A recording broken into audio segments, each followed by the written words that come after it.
제가 신학교에 처음 갔을 때 첫 어느 과목의 수업에 신학교 교수님이 나이가 지긋하신 노 교수님이 들어오셨습니다.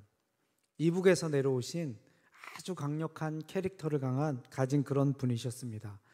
딱 단상에 서자마자 맨 앞에 있는 학생에게 이렇게 했습니다. 야, 일어나라우. 북한말로 일어나라우. 기도는 뭐고 강구는 뭐고 도고는 뭐이가? 여러분, 기도는 뭐고 강구는 뭐고 도고는 뭐지요?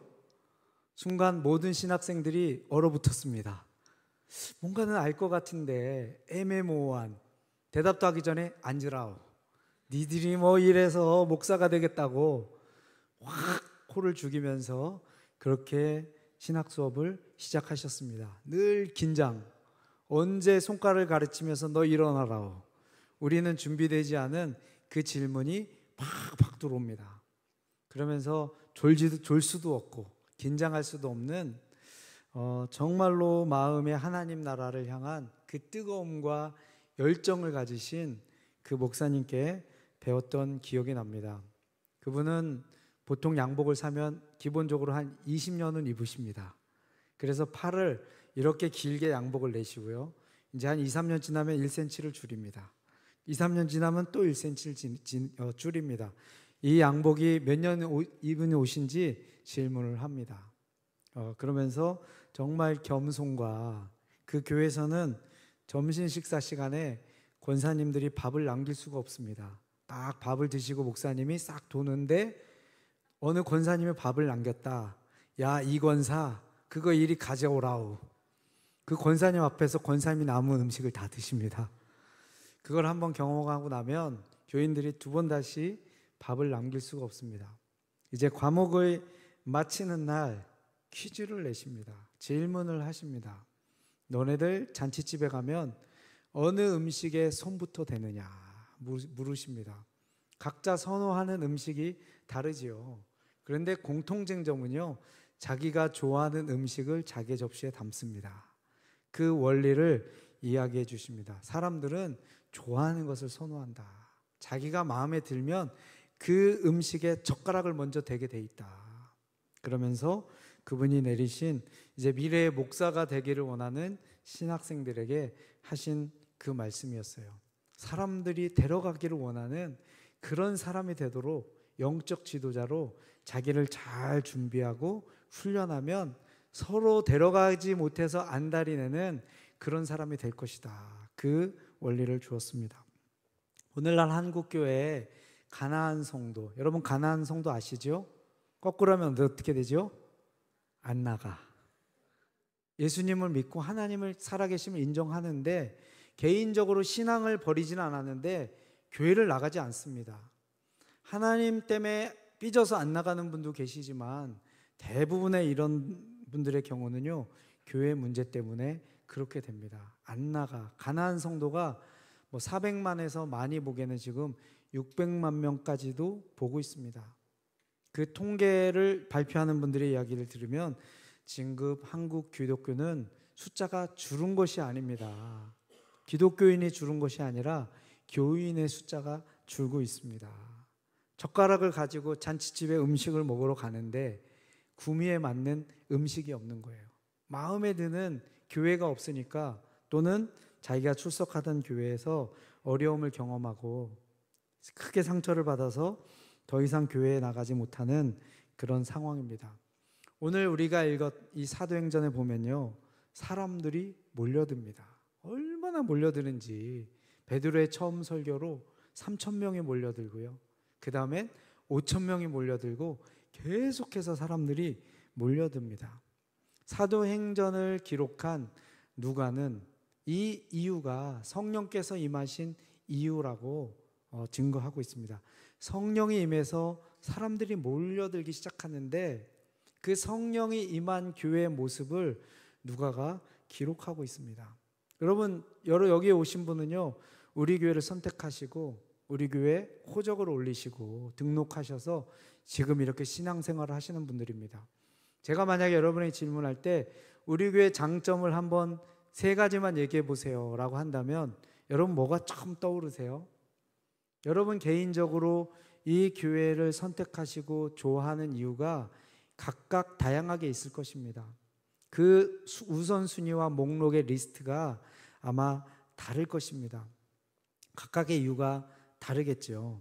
이 누가가 본 성령이 임한, 하나님의 나라가 임한 그 교회의 모습을 지금 보여주고 있는데 굉장히 재밌습니다. 여러분 같으면 오순절날 성령이 임한 그 교회의 모습을 어떻게 그려낼까 한번 생각을 해보셨으면 좋겠어요. 이 교회의 가장 큰 특징은 무엇일까? 누가복음을 기록하고 사도행전을 기록한 이 저자 누가는요, 이 성경을 기록할 때 물론 개인의 특징과 자기의 관점이 포함되어 있었지만 성령의 영감으로 성경을 기록합니다.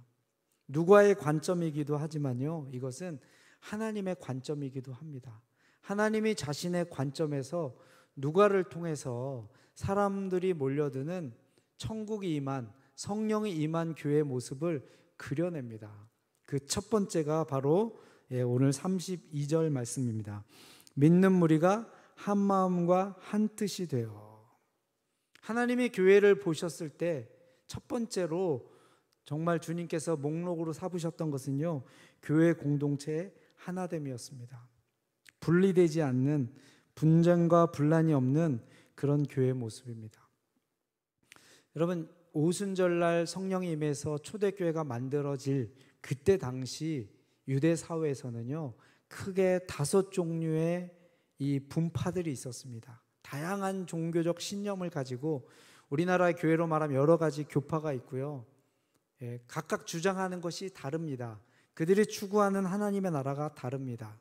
그리고 디아스포라 유대인들, 해외로 이민 갔던 15개가 넘는 나라의 사람들이 몰려들었어요. 얼마나 다양한 배경을 가진 사람들, 그리고 자기들이 추구하는 관점이 다른 이런 복합적인 이런 공동체에서 어떻게 분리가 일어날 수 있지 않을까요? 어떻게 이 분란이 없을 수 있을까요? 누가의 관점에서 본 이 교회의 첫 번째 특징은요, 하나된 교회였습니다. 하나된 교회. 제가 얼마 전에 온양에서 유명하다고 하는 냉면집을 가게 됐습니다. 냉면집. 온양에서 번호표를 받아야지만 갈 수 있는, 어딘지 궁금하시면 예배 마치고 제가 알려드리겠습니다. 이 번호표를 받아서 먹는 이 맛집은 얼마나 맛있는 집인가. 그렇게 해서 이제 식사를 딱 시작하는데 주방에서 사장님이 소리를 치기 시작합니다. 직원이 뭔가 잘못했나 봐요. 막 혼내더라고요. 그래서 제가 뒤를 돌았어요. 사장님, 편안하게 밥 좀 먹을 수 있을까요? 그랬더니 그분이 바로 알아차리시고 소리가 잦아졌는데 계속 혼내는 거는 멈추지 않더라고요. 여러분, 음식이 아무리 맛있어도요, 소리치고 싸우고 이런 식당은 가고 싶지가 않습니다. 분란이 있는 교회는 참 어렵죠. 자, 분란이 있으면 나쁘고 분란이 없으면 좋다, 이것을 넘어서서 어떻게 분란이 없을 수 있는가, 이것이 우리의 오늘 중요한 주제입니다. 가치관이 다르고 신념이 다르고 추구하는 목표가 다른데 그들은 어떻게 하나가 될 수 있을까? 자기 주도성이 굉장히 강한 이 사람들이죠. 우리 대한민국 사람들도 마찬가지죠. 우리 대한민국 사람들, 우리 한국 사람들 굉장히 주도적입니다. 택시를 타면 어떻게 해요? 택시 운전하시는 분은 정치 전문가입니다. 손님들에게 이 정치관을 쫙 읊으시면서요, 우리 대한민국의 대부분의 사람들은요, 정치 전문가들이에요. 이 대한민국이 하나 될 때가 있습니다. 언제지요? 월드컵 축구할 때. 월드컵 출제할 때는요, 정치적인 거 이런 거 다 없이 하나가 됩니다. 더 큰 목적 안에서 하나가 되는 거죠. 여러분, 예수님의 제자들 중에 다양한 배경을 가진 사람들이 예수 제자 공동체로 왔어요. 그 중에 잘 아는 사람은요, 세리마테 아시죠? 로마의 그 군사력에 힘입어서 자기 백성에게 세금을 걷어다가 로마 정부에 갖다 바치는 사람이었어요. 권력이 어마어마했습니다. 왜 그러죠? 뒤에 로마 군대가 있었어요.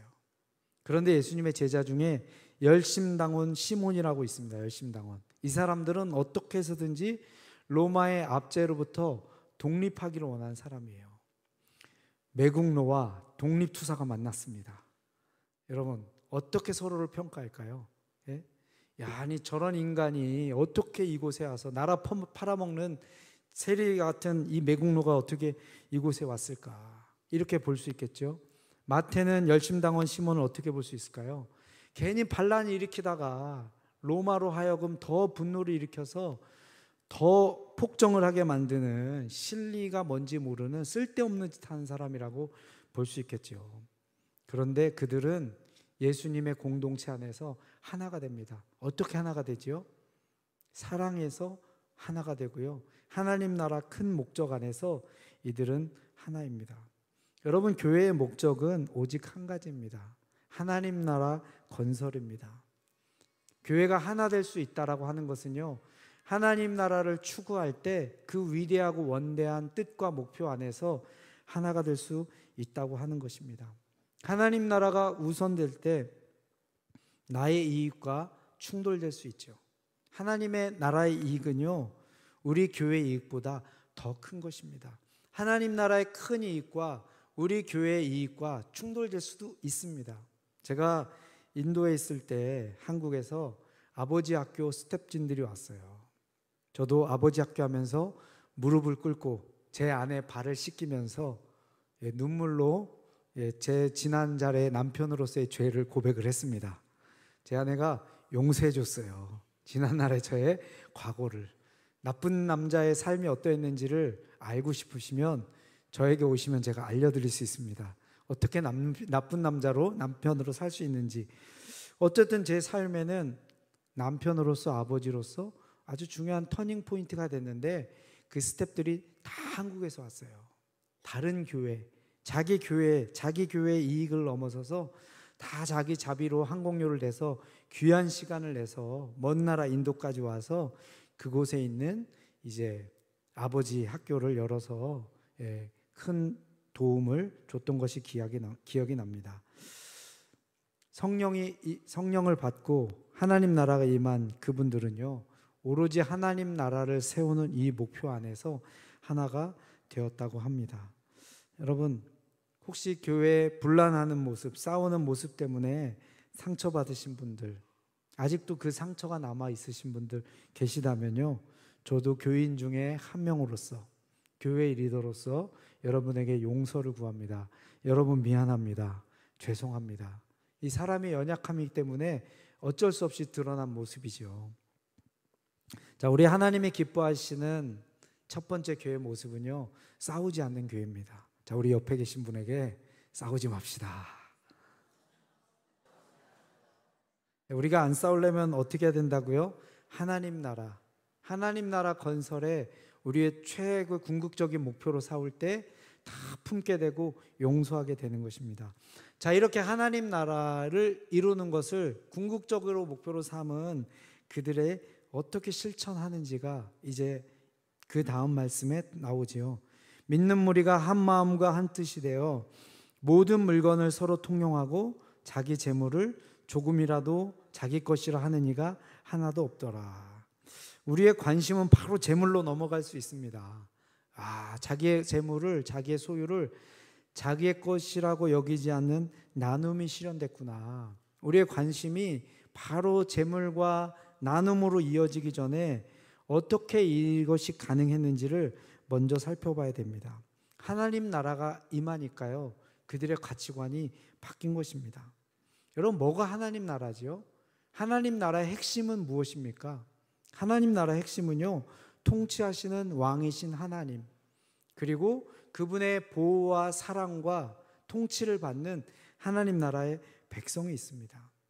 하나님 나라의 테리토리, 하나님 나라의 영역은요, 하나님의 백성의 수만큼 확장되고 넓어지게 되어 있다고 하는 것입니다. 그래서 하나님 나라에서 제일 소중한 요소는요, 바로 하나님의 백성, 하나님의 바로 자녀들인 것입니다. 그들이 성령이 임하자 그들 안에 가치관이 변하는데, 하나님의 자녀들, 백성들, 요즘 우리 말로 말하면요, 교인들을 보는 그 가치관이 바뀌게 되었다고 하는 것입니다. 제가 군 생활할 때 저는 28사단에서 포병대대에서 군생활을 했습니다. 군종병으로 대대급 군종병은요, 이제 포병 일을 다 하면서 또 교회 일도 해야 되는 이중 보직이었습니다. 저희 연대 7개 교회를 담당하는 군인 목사님이 있었어요. 20대 후반에 젊은 목사님이셨습니다. 중이었다가 나중엔 대위로 이렇게 바뀌셨는데요. 사단장님은요, 한국 군에서도 아주 키우고 있는 엘리트 사단장님이셨어요. 하나님을 정말 경외하는 경건한 리더였습니다. 여러분, 군대에서 남자들은 다 아실 거예요. 별 2계단 사단장이 딱 등장하면 어떤 일이 일어나는지. 왕이 나타난 것보다 훨씬 더 큰 권세가, 숨도 제대로 쉴 수 없는 그 정말로 이 살벌한 분위기와 여기는 저분이 통치하는 바로 그곳이구나 연출됩니다.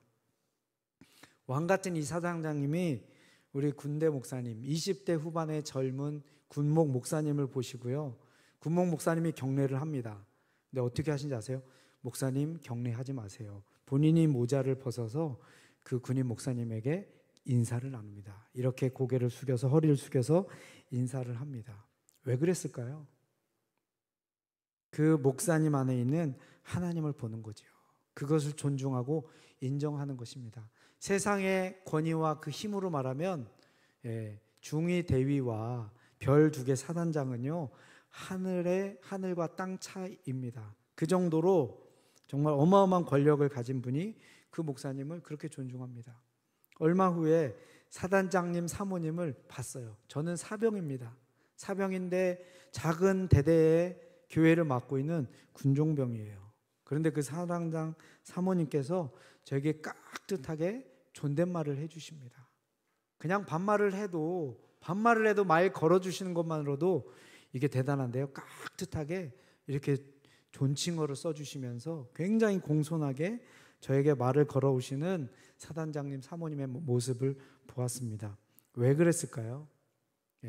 바로 하나님이 제 안에 있기 때문에 하나님을 경외하는 모습으로 저를 대했다고 하는 것입니다. 자, 여러분 옆에 계신 분은 그분은 그냥 한 명의 사람이 아닙니다. 그분 안에 뭐가 있어요? 뭐가 있죠? 하나님이 계십니다. 자, 우리 옆에 계신 분에게 너 안에 하나님 계시다 한번 해주세요.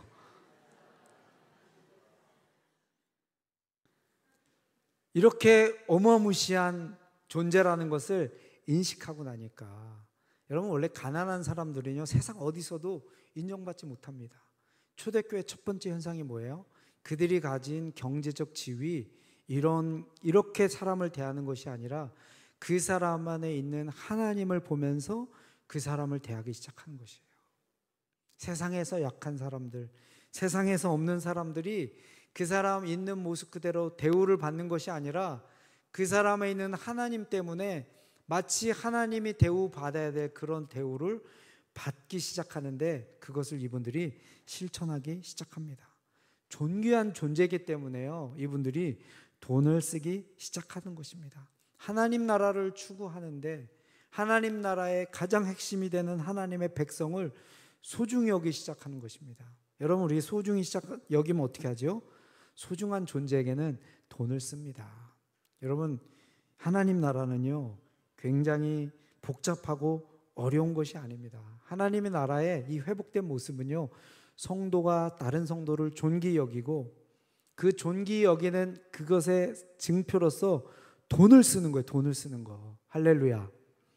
여러분, 다른 성도들에게 돈을 쓰십니까? 대답이 없으시네요.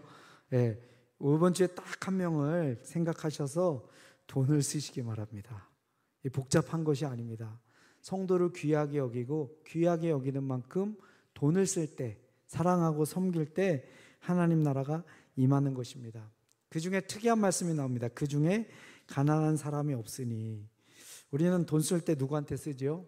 내가 좋아하는 사람, 내가 쓰고 싶은 사람한테만 씁니다. 그런데 이 초대교회에서는요 그렇게 쓰지 않습니다. 약한 사람, 가난한 사람, 필요가 있는 사람이 누군지를 찾아서 그 사람을 섬깁니다. 내가 좋아하는 사람만 사랑하는 교회 공동체가 아니라 내 섬김과 필요가 있는 사람들을 섬기는 교회 공동체, 그 사람의 연약함이 존귀함으로 드러나는 교회 공동체, 이 모습이 우리가 회복해야 될 교회 모습입니다. 33절 말씀입니다. 우리 33절 넘어가기 전에 우리 오늘은 자꾸 이렇게 말하게 되는데 옆에 계신 분에게 나눕시다. 성도들에게 돈 좀 씁시다. 우리 가족끼리 앉으신 분들은 그런 얘기 할 거예요. 가족한테 좀 먼저 써라. 가족한테도 안 쓰면서 무슨 성도한테 돈을 쓰냐. 예? 예, 가족한테 먼저 쓰시고요. 가족도 성도입니다. 우리는요, 사실은 성도라고 하지만 하나님 나라의 영적인 가족입니다. 가족에게 돈을 쓰는 거예요. 우리가 성도들에게 돈을 쓰는 것은 하나님의 가족에게 돈을 쓰는 것이다. 여러분 그렇게 생각하시면 되겠습니다. 33절 말씀입니다. 사도들이 큰 권능으로 주 예수의 부활을 증언하니 우리가 큰 은혜를 받아. 그 교회 공동체 안에요, 영적인 은혜가 넘쳤습니다. 영적인 은혜가. 여러분 영적인 은혜는 언제 넘치지요? 예, 가르침이 살아있을 때 넘칩니다. 그런데 이 사도들의 가르침은요, 굉장히 특이합니다. 자기들이 아는 지식을 가르치는 것이 아니라 자기들이 본 것을 증언하는 가르침입니다. 사실은 간증을 나누는 거예요. 사도들의 가르침은요, 간증을 나누는 것입니다. 그들의 가르침은 이론을 가르치는 지식 전달이 아니라 자기가 체험한 하나님의 사랑, 자기가 체험한 하나님의 능력, 자기 눈으로 목격한 예수님의 부활을 증거하는 것이었습니다. 여러분 지식은요, 잘 배가가 되지 않습니다. 그런데 경험은 배가가 아주 쉽게 됩니다. 우리가 교회에 처음 왔을 때 경험하는 그 경험은요, 쉽게 복사가 됩니다. 복제가 됩니다. 지식은요, 잘 복제가 되지 않아요. 아무리 많은 교육을 받아도 그 교육받고 어땠냐 물어보면 좋았어, 그러고 끝이 납니다. 그런데 경험은요, 계속해서 이 배가가 됩니다. 그런 차원에서 간증은 강력합니다. 삶을 변화시키는 능력은 간증에서 일어납니다. 그래서 우리 교회도 새 생명, 우리 전도 축제 때는요, 맥주 감사절 때는 설교가 없습니다. 할렐루야. 여러분 좋으시죠? 주일 예배 때 설교 안 듣고 좋지 않으세요? 간증을 듣습니다. 우리 한 영혼에게만 하나님의 사랑과 은혜. 그래서 간증은 강력한데요. 그래서 정말 좋은 교회, 성령이 임한 교회는 체험이 많은 교회입니다. 이론이 많은 교회가 아니라 우리 교회는 말씀 묵상 학교가 있죠. 우리 말씀 묵상을 우리 담임 목사님께서 강조하는 이유는요, 그 말씀 묵상 안에 하나님을 경험하는 놀라운 일들이 일어납니다. 그래서 여러분도 열심히 참여하시기를 그렇게 날마다 강권하고 있는 것입니다. 자, 네 번째는요, 이 교회는 질서가 있습니다. 35절 말씀해 보니까요, 34절부터 그 중에 가난한 사람이 없으니 이는 밭과 집 있는 자는 팔아 그 판 것의 값을 가져다가 사도들의 발 앞에 두매. 여러분 재산을 처리했어요. 처분했어요. 나눠주기 위해서. 내가 처분한 재산을 내가 가지고 와서 내가 선심 쓰고 인심 쓰고 싶은 충동이 얼마나 강하겠어요. 그렇죠? 야, 생색내면서. 그런데 이 초대교회 성도들은요, 사도들의 발 앞에 둡니다. 그들의 처분대로 마음대로 하라고 자기들의 권리를 생색낼 수 있는 기회도 다 이양을 하는 것입니다. 우리 처음 교회, 초대교회, 성령이 임한 교회 모습은요, 질서가 있는 교회였습니다. 사도들의 권위가 인정되는 신뢰와 존중이 있는 그런 교회였습니다. 어떤 분이 이제 새로운 교회에 담임 목사님이 되어서 청부임을 받아서 담임 목사로 가게 되었습니다. 선배 목사님을 찾아가서 제가 이번에 어느 교회 담임 목회를 이제 시작하게 됩니다. 저에게 한마디만 조언해 주세요 했는데 그 선배 목사님이 이렇게 조언했다고 합니다. 아무개 목사, 그 교회 성도가 몇 명이지? 몇 명입니다. 그러면 그 교회 숫자만큼 자네가 가기 전에 이미 담임 목사가 있다고 생각하면 돼. 여러분 이해가 되세요? 우리 교회 성도 한 명 한 명이 다 담임 목사님이 되고 싶어 하세요. 교회는 이래야 돼. 우리 교회는 왜 이러는지 모르겠어. 교회는 이게 문제야. 그러면서 자기 주도적으로 자기가 원하는 교회를 마음대로 지휘하고 싶어하는 충동이 우리 모두에게 있습니다. 여러분 있으시죠? 아니라고 말하면 거짓말이 아닐까. 예. 이 사람들에게도 왜 없었겠습니까? 그 충동, 그것을 내려놓고 사도들의 발 앞에 내가 주인이 되기를 내려놓고 하나님이 주인 되시는 그 교회, 하나님의 통치의 대리자로 세운 교회 리더들의 권위를 인정하는, 그런 순복할 줄 아는 그 교회가 바로 성령께서 임하시는 교회였습니다. 자, 마지막으로 36절 37절에요 이제 바나바의 이야기가 나옵니다. 구불에서 난 레위족 사람이 있으니 이름은 요셉이라. 사도들이 일컬어 바나바라. 번역하면 위로의 아들이라 하니 그가 밭이 있음에 팔아 그 값을 가지고 사도들의 발 앞에 두니라. 삶의 열매가 있는 교회입니다. 삶의 결단이 있습니다. 재산을 팔아서 처분할 만큼 하나님 앞에 위대한 헌신이 일어날 만큼 강력한 삶의 변화가 일어나는 교회, 그것이 바로 우리가 회복해야 될 교회의 모습이 바로 그 모습입니다. 어떤 교회는요, 사람들이 엄청 몰려들어요. 목사님이 설교를 너무 잘하세요. 인기 탑스타 강사입니다. 수천만 명의 사람들이 몰려듭니다. 왜냐하면 그 목사님이요, 설교를 너무 잘하세요. 그런데 중요한 질문은 이겁니다. 그렇게 모인 수천 명의 사람들의 삶 가운데 삶의 변화가 일어나는가? 삶의 헌신과 결단과 희생이 일어나는가? 세계관이 바뀌고 가치관이 바뀌는 삶이 성숙되는 역사가 일어나는가? 삶의 열매가 있는가? 여러분, 우리는 열매로 승부합니다. 제가 고양시에는 어떤 목사님을 만났습니다. 한 4,000명 정도 되는 목사님이에요. 그분이 저를 초청해서 이제 만나게 됐는데 너무 궁금했어요. 목사님, 이 교회 성장의 비결이 무엇입니까? 원래 비닐하우스에서 교회를 하고 계시다가 고양시 개발을 되면서 이분은 예배당을 아주 크게 한번 배팅을 하셨대요. 내가 한번 하는 목회 그냥 아예 감옥 갈 생각을 하고 크게 배팅을 해서 예배당을 아주 잘 크게 지었어요. 그렇게 됐더니 성도들이 많이 몰렸더라.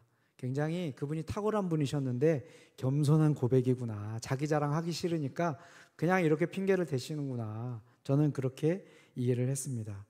여러분, 예배당이 크다고 한국의 큰 예배당인 교회가 얼마나 많겠습니까? 프로그램이 많다고 사람들이 몰려들지 않습니다. 오늘 우리가 사도행전을 통해서 본 교회의 모습은요, 교회의 본질을 지금 말하고 있는 것입니다. 하나님의 목마름이 어디 있으실까? 건물 큰 교회가 없어서 하나님이 목말라 하실까? 아니면 수천 수만 명에 모이는 그 교회가 없어서 하나님 목말라 하실까? 우리 하나님 목말라 하시는 교회, 우리 사도의 행전에 나타난 이 교회의 모습이 우리 교회 안에서 회복되기를 우리 교회를 이끄는 리더들과 또 우리 성도님들이 한 마음 한 뜻이 되어서 정말 성령께서 다스리는 교회, 하나님께 기쁨을 드리는 교회, 또 가난한 성도들이 다시 마음을 열고 찾아올 수 있는 교회 공동체가 회복되기를 주님의 이름으로 축복합니다. 우리 시간 다 같이 함께 통성으로 기도하시겠습니다. 하나님, 내가 교회입니다. 내가 교회입니다. 하나님 나라의 목적 안에서 정말 성도들을 귀히 여기는 마음 주시고 내 삶에 하나님의 진리의 말씀이 살아나도록 체험되도록 주님 역사하여 주시고 또 하나님께서 세워주신 교회 리더들을 존중하고 신뢰하는 마음, 내 눈에 마음에 안 들고 다를지라도 하나님을 신뢰하듯이 내 인생의 역경과 고난을 줬을 때도 하나님이 신뢰한 것처럼 똑같은 마음 주시기를 위해서 우리 기도하고, 하나님 무엇보다도 삶의 변화되는 정말 헌신과 결단이 일어나는 열매 맺는 우리 교회 공동체, 서로를 뜨겁게 존귀 여기고 사랑하는 교회 공동체, 하나님 그런 교회가 회복되는데 내가 앞장서게 하여 주시고 나를 사용하여 주시옵소서. 우리 시간 다 같이 함께 기도하겠습니다.